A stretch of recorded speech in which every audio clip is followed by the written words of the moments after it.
Assalamualaikum warahmatullahi wabarakatuh. Nama saya Ayu Nur Fitrianti. Saya dari Fakultas Ekonomi Bisnis, jurusan Akuntansi, Universitas Mercu Buana. Di sini saya akan mempresentasikan kasus PT Jiwasraya. Video ini merupakan tugas besar 2 mata kuliah kecurangan pelaporan keuangan dengan dosen pengampu Bapak Febrian Kuarto. PT Jiwasraya adalah badan usaha milik negara yang bergerak di bidang sektor jasa asuransi. Perusahaan ini berdiri pada tanggal 31 Desember 1859, yang berarti sekarang sudah berdiri selama 161 tahun. Dan banyak sekali melakukan pergantian nama. PT Jiwasraya merupakan perusahaan asuransi jiwa yang pertama kali ada di Indonesia. Selama 160 tahun, Jiwasraya tidak mencerminkan kondisi perusahaan yang sedang mengalami suatu permasalahan serius. Karena secara teori, pengawasan dan pelaporan serta semua prinsip yang mengatur tata kelola perusahaan dijalankan dengan baik. Hal ini terbukti bahwa hasil pelaporan oleh KAP, pemeriksaan BAPEPAM atau OJK, setiap tahunnya berjalan dengan normal. Maksudnya, tidak ada temuan yang perlu ditindaklanjuti secara serius. Hingga pada bulan September 2019, Jiwasraya meminta dana talangan kepada pemerintah sebesar 32,89 triliun.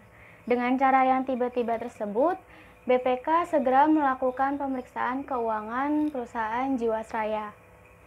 Dalam melakukan proses pemeriksaan, ternyata Jiwasraya mengalami tekanan likuiditas, sehingga ekuitas perseroan tercatat negatif sebesar 23,92 triliun di bulan September 2019. Dan ternyata setelah diperiksa lebih lanjut, Jiwasraya mengalami ekuitas tercatat negatif sebesar 3,29 triliun sejak 2006. Tekanan likuiditas ini membuat Jiwasraya harus menunda pembayaran polis JS Saving Plan yang jatuh tempo dengan total 802 miliar rupiah. Pemeriksaan lebih lanjut, BPK memberikan opini disclaimer untuk laporan keuangan tahun 2006 dan 2007 karena penyajian informasi cadangan tidak dapat diyakini kebenarannya.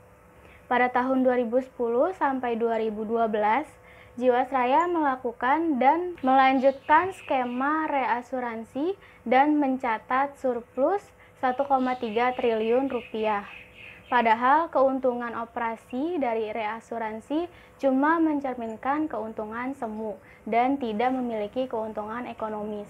Pada bulan Mei 2012, Jiwasraya melakukan permohonan untuk perpanjangan reasuransi, tetapi ditolak oleh Kepala Biro Perasuransian karena laporan keuangan tahun 2011 tidak mencerminkan angka yang wajar.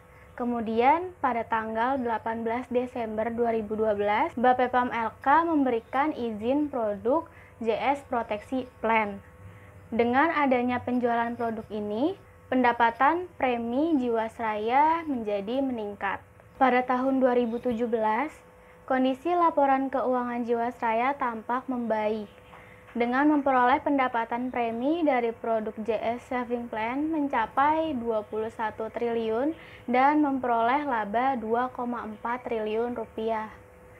Kemudian pada tahun 2018, Direktur Pengawasan Asuransi OJK menerbitkan surat pengesahan cadangan premi 2016 sebesar 10,9 triliun rupiah.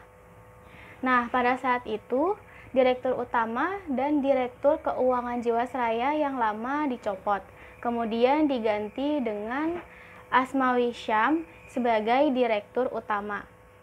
Direksi baru tersebut melaporkan kepada Kementerian BUMN bahwa terdapat kejanggalan pada laporan keuangan.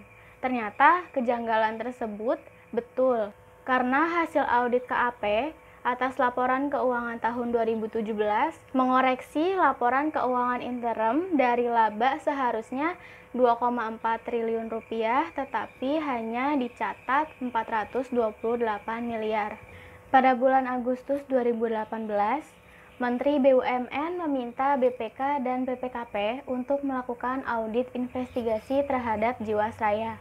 Pada bulan November 2019, Kementerian BUMN melaporkan kecurangan Jiwasraya ke Kejaksaan Agung karena laporan keuangan perusahaan dinilai tidak transparan. Selain itu, Kejaksaan Tinggi menaikkan status pemeriksaan dan penyelidikan menjadi kasus dugaan korupsi. Nah, pada tanggal 8 Januari 2020, BPK menyatakan secara resmi bahwa laba perseroan sejak tahun 2006 disebut semu karena melakukan rekayasa akuntansi. Hasil pemeriksaan ini akan menjadi dasar bagi Kejaksaan Agung dalam mengambil keputusan terhadap orang-orang yang bertanggung jawab atas kondisi Jiwasraya. Sekian presentasi dari saya, kurang lebihnya mohon maaf. Wassalamualaikum warahmatullahi wabarakatuh.